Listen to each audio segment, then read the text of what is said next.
"You got pregnant to keep him," my mother shouted. So I left with the twins in my arms. Before telling you all my story, write to me in the comments from where you are listening to me. My name is Sarah Mitchell. I'm 35 years old, and I work as a registered nurse at Chicago General Hospital. I've always been the family peacekeeper, the one who fixes everyone else's problems while quietly sacrificing my own dreams. Growing up in a middle-class suburb of Illinois, I learned early that my role was to be dependable, supportive, and never ask for too much in return. When my father left us when I was 17, I automatically became my mother's emotional support system and my younger sister's second parent. While my friends went to college parties, I worked part-time jobs to help with bills and spent weekends watching my sister, so my mom could have some semblance of a social life. I told myself it was temporary, that once things stabilized, I'd focus on my own happiness. That was 18 years ago. At 31, I met David at a hospital charity event. He was a marketing director for a pharmaceutical company, charming and attentive in ways I'd never experienced. For 2 years, we built what felt like a real partnership. He said he admired my dedication to family, called me the strongest woman he'd ever met. When I discovered I was pregnant with twins, my first emotion was pure joy, followed quickly by terror about how everyone would react. David was shocked initially, but then embraced the idea with genuine enthusiasm. We talked about baby names, looked at apartments with nurseries, planned a future that felt solid and real. My mother, however, had a reaction that caught me completely off guard. Instead of grandmotherly excitement, I saw calculation in her eyes, heard subtle criticism disguised as concern. She made comments about timing and unplanned responsibilities that left me feeling defensive about what should have been the happiest news of my life. When David and I announced we were moving in together, my mother's smile was razor thin. She pulled me aside later and said something that made my blood run cold. "Honey, I hope you know what you're doing. Men don't like feeling trapped." The way she said it wasn't motherly concern. It was a warning, or maybe a threat. I brushed it off, but something dark had been planted. During my pregnancy, I worked 12-hour shifts until I was 8 months along. Despite severe morning sickness and constant exhaustion, David was supportive, but I noticed my mother had started inserting herself into our relationship in uncomfortable ways. She'd drop by our apartment unannounced, make comments about how some women use pregnancy to lock down men, and share stories about friends whose relationships fell apart after having babies. I watched her plant seeds of doubt in David's mind with surgical precision. She'd talk about how I'd always been clingy as a child, how I needed constant reassurance, how having twins would be overwhelming for any man. These conversations happened when she thought I wasn't listening, but I heard every poisonous word. The woman who raised me was systematically destroying my relationship from the inside. When Emma and Jackson were born, 2 perfect, healthy babies, I felt like my life finally had meaning. But I also felt something breaking apart around me. David seemed distant, overwhelmed, different from the excited father-to-be he'd been just months earlier. My mother's visits became more frequent and her comments more pointed. She'd hold the babies and make remarks about how 2 children change everything, and how smart men know when they're in over their heads. I was exhausted, hormonal, and trying to navigate new motherhood while feeling like I was walking on eggshells in my own home. David started working later, responding to texts less frequently, and avoiding conversations about our future. When I tried to address his distance, he'd deflect or say he was just adjusting to parenthood. But I could see my mother's influence in every excuse he made. 3 months after the twins were born, David came home with an expression I'd never seen before, guilt mixed with resolve. He sat at our kitchen table and said we needed to talk. He spoke about feeling pressured, about things moving too fast, about needing space to figure things out. Every word echoed something my mother had said, like she'd written the script for our breakup. That night, alone with 2 crying babies, I realized the sabotage had been deliberate and cruel. The woman who should have protected me had destroyed my family out of some twisted form of jealousy, disguised as maternal concern. But the worst betrayal was still coming. After David moved out, I had no choice but to move back in with my mother. The apartments I could afford on a nurse's salary wouldn't accept someone with no rental history and 2 infants. My mother positioned herself as the heroic grandmother, saving her daughter from a man who couldn't handle responsibility. But I felt like I was drowning. David paid child support, but rarely visited. And when he did, the interactions were stiff and uncomfortable.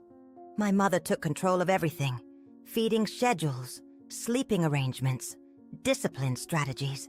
She criticized my parenting constantly, making comments about how I was too soft or too anxious.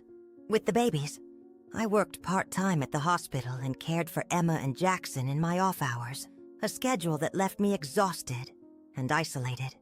Every day, I heard about how I should be grateful for the help, and how single mothers need to make better choices. For months, I swallowed my anger and focused solely on giving my children what they needed.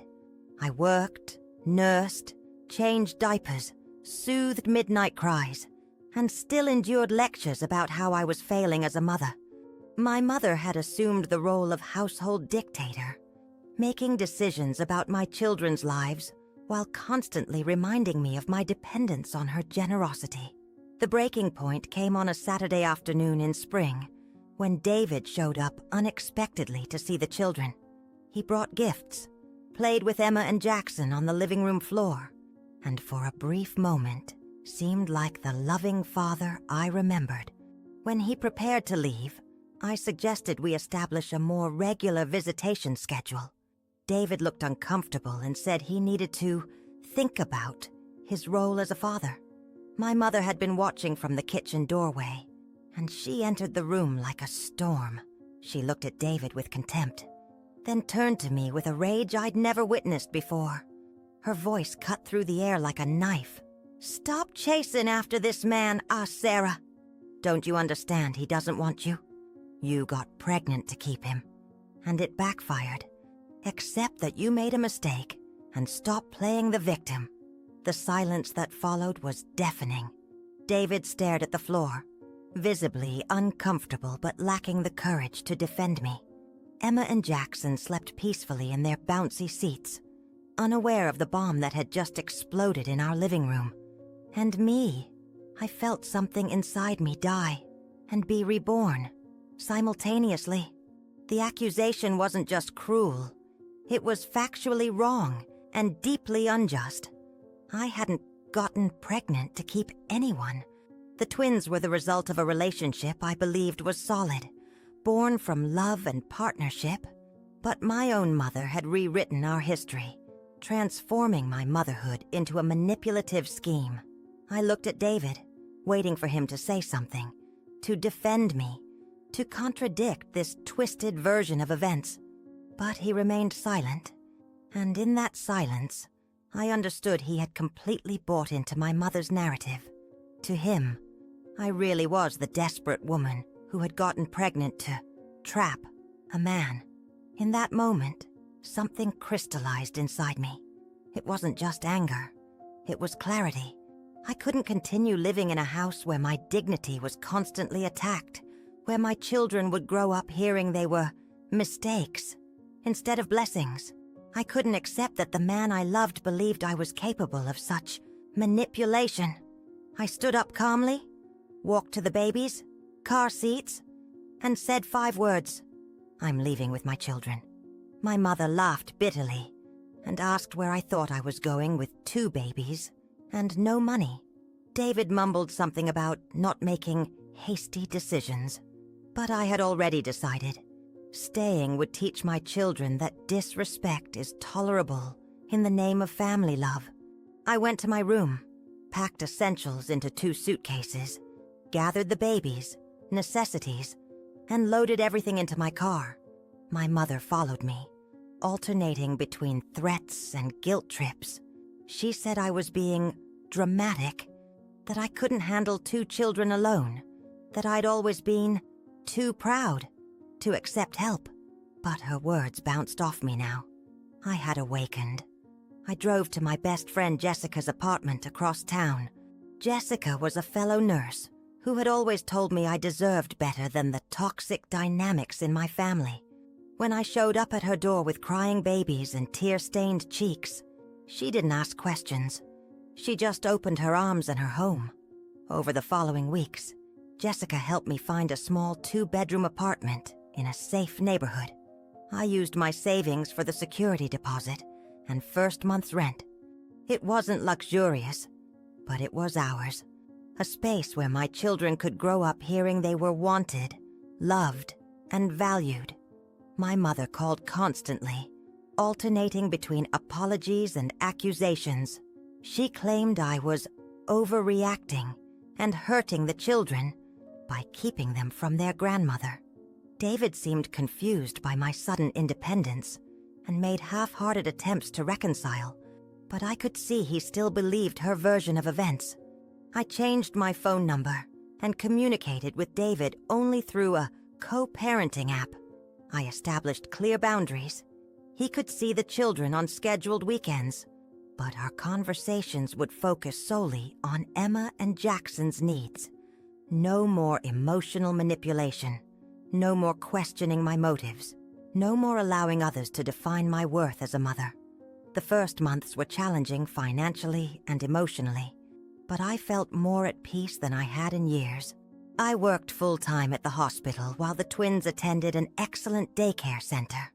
In the evenings, our small apartment filled with laughter instead of criticism, with bedtime stories instead of lectures about my failures. Emma and Jackson began thriving in an environment free from toxic undercurrents. They were happy, healthy babies who knew they were unconditionally loved. I started seeing a therapist who helped me understand that my mother's behavior stemmed from her own insecurities and fears. But that understanding didn't obligate me to accept abuse. 6 months after leaving, I received a letter from my mother.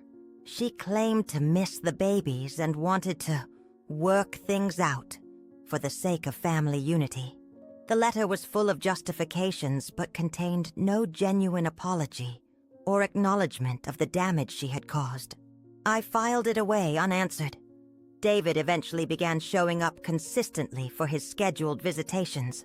He seemed to respect the boundaries I had established and stopped questioning my decisions about the children. Our interactions became cordial and focused, exactly what Emma and Jackson needed from their co-parents. I started dating again after 8 months, not because I needed a man to complete me, but because I had rediscovered my worth as a woman, mother, and partner. I met someone who respected my boundaries, adored my children, and understood that love isn't about control or manipulation. Looking back, I realized that leaving my mother's house wasn't just about protecting my children from toxicity. It was about teaching them that self-respect isn't negotiable. I wanted Emma to grow up knowing she never has to accept disrespect, even from family. I wanted Jackson to understand that real men protect and support the women they love, rather than allowing others to tear them down. The woman who accused me of getting pregnant to keep a man inadvertently taught me the most valuable lesson of my life. Sometimes the people who claim to love us are the ones who hurt us most.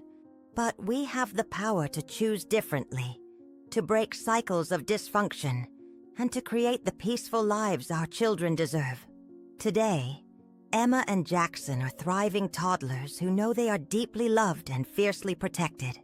They have a mother who chose dignity over dysfunction, independence over codependency, and their well-being over family approval. And that is a lesson I hope they carry with them forever. If you're listening to this and you recognize yourself in my story, please know that you deserve better. You deserve to be believed, supported, and cherished, especially by the people who claim to love you most. Your children are watching how you allow others to treat you, and that becomes their blueprint for what love looks like. Don't let anyone rewrite your story or question your motives when you know the truth in your heart. Sometimes walking away is the most loving thing you can do, for yourself and for your children. You're stronger than you think, and you don't need anyone's permission to choose happiness and peace. The most beautiful part of this journey has been watching my children grow up in an environment where love isn't conditional. Emma, now 3, is confident and outspoken. She knows her voice matters. Jackson is gentle but strong, already showing signs of being the kind of man who will respect and protect the women in his life. They don't remember the chaos of those early months, but they're growing up with the security that comes from having a mother who chose their well-being over everything else. I've learned that breaking generational patterns isn't just about protecting our children. It's about healing ourselves. Every day I choose differently than my mother chose. I'm rewriting the story of what love looks like in our family. I'm showing Emma that she never has to shrink herself to make others comfortable. And I'm teaching Jackson that real strength comes from lifting others up, not tearing them down. Sometimes people ask if I regret leaving, if I miss my mother, if I worry about the twins growing up without extended family. The truth is, family isn't about blood relations. It's about the people who show up consistently with love, respect, and support. Jessica has been more of a grandmother to my children than my biological mother ever was. My colleagues at the hospital celebrate every milestone with us. We've created a chosen family built on mutual respect and genuine care. My mother still reaches out occasionally, usually around holidays or the children's birthdays. Her messages follow the same pattern: brief acknowledgments of missing the twins, followed by justifications for her behavior and subtle blame for my overreaction. I've stopped expecting genuine accountability because I've realized that some people are simply incapable of seeing beyond their own pain and insecurity. David has evolved too, in his own way. He's become a reliable co-parent who respects the boundaries we've established. He never quite apologized for believing my mother's narrative, but his actions show that he's learned to see me as the capable, loving mother I've always been. Sometimes growth happens quietly, through changed behavior rather than grand gestures of remorse. What I want every woman listening to understand is this: you don't need anyone's permission to protect your peace and your children's well-being.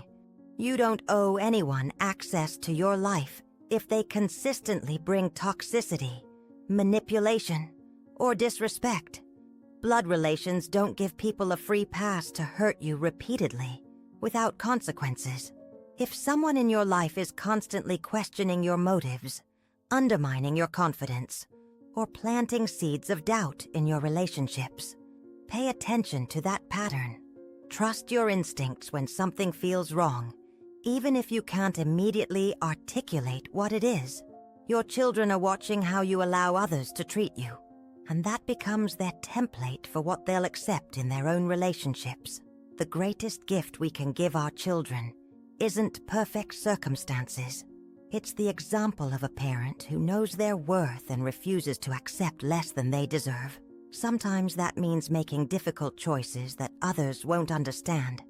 Sometimes it means walking away from people who claim to love you, but consistently demonstrate otherwise through their actions. Share this story if you believe every mother deserves respect and support. Comment below if you've ever had to make a difficult choice to protect your children's well-being. And remember, you are enough, your love is enough, and your children are blessed to have a mother brave enough to choose their happiness over everyone else's comfort.